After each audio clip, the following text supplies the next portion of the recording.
Hey, thanks for checking out my video. Today I'm going to go over the Hungarian major scale.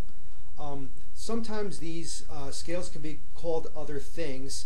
I had someone who was nice enough to ask me if the last scale I offered was called something else, and yeah, there are other names and titles that you can call these things, but for the sake of simplicity I'm only going to give you the one scale title.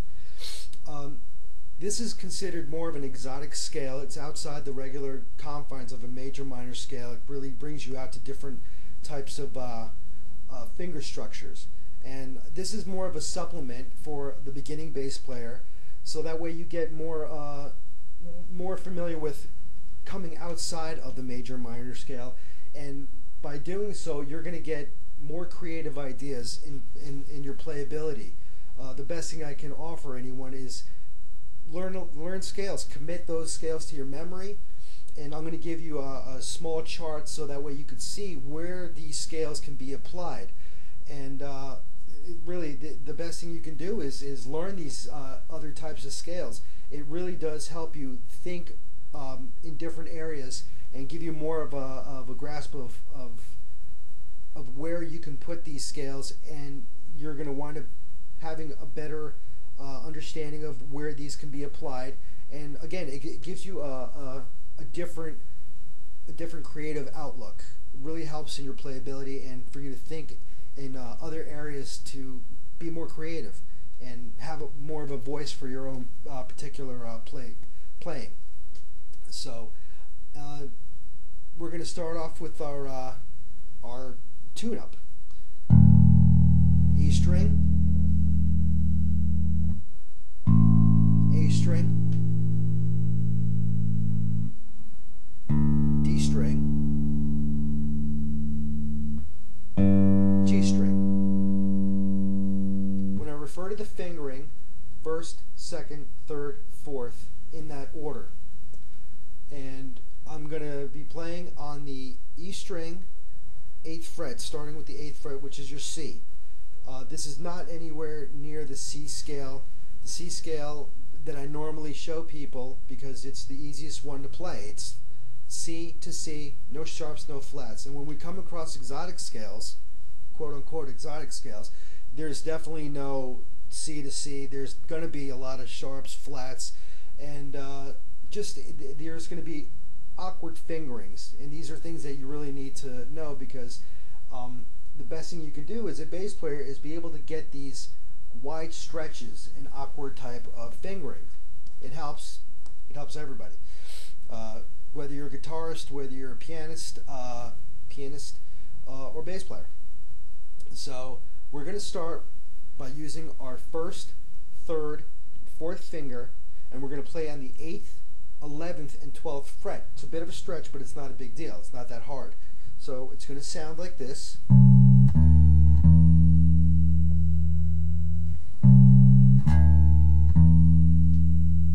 First, third, and fourth on the 8th, 11th, and 12th. Go up to the A string, and we're going to play the first, second, and fourth finger on the 9th, 10th, and 12th frets.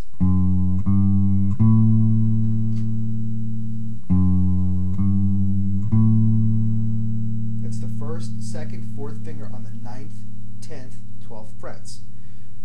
Go up to the D string, and this is going to be a bit of a stretch. This is where I was talking about the stretching part. We're going to play the first, third, and fourth finger on the 8th, 11th, and 13th fret.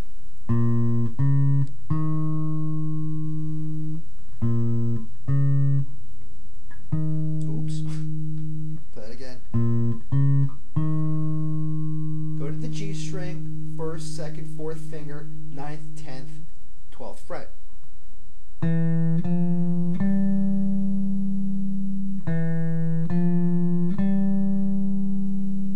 I'm not going to tell you that's simple, because this is a beginning bass video, and if you've gotten used to playing the major and the minor and all the modes, you'll notice that it's a bit more confined into a certain area, and this is really it's a little bit out there. It gets a little bit more into awkward finger patterns, and that's a good thing for you to know. It's a good thing for you to be able to get your hand stretched out.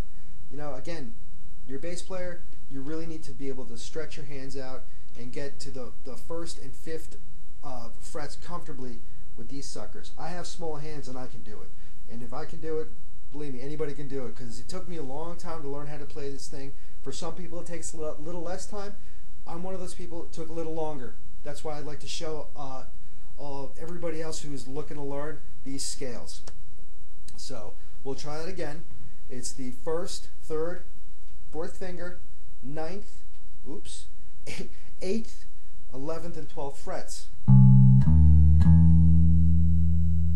Jump up to the A string, first, second, fourth finger, 9th, 10th, 12th frets. Here comes that stretch. We're going to go to the D string, 8th, 11th, and 13th fret. Love that sound. G string, 9th, 10th, 12th fret with our first, second, and fourth fingers. So I'll play it slowly, that way you can hear what it sounds like and you can have your reference.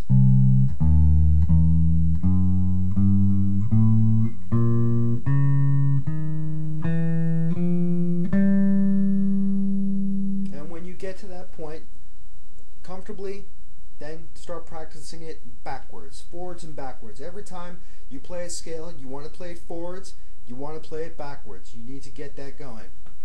And again, when you're comfortable with this, start coming in a little bit on the higher register. Play it anywhere. Just get comfortable with it here first, so that way you recognize where the stretching and the finger patterns, the fret patterns go, and that way you can get comfortable with your fingering, and then bring it to the low register and start getting that wide stretch, and start practicing that wide stretch that you really need to get. What else can I give you as far as that information goes? Going to put that little chord chart up there so you know where you can play this, and that's pretty much it. You know, that's the fun of this stuff. You can get to playing all different kinds of scales where you can accommodate different situations when someone calls out a chord that you're not so familiar with. And like always, have fun with this. Don't let it frustrate you.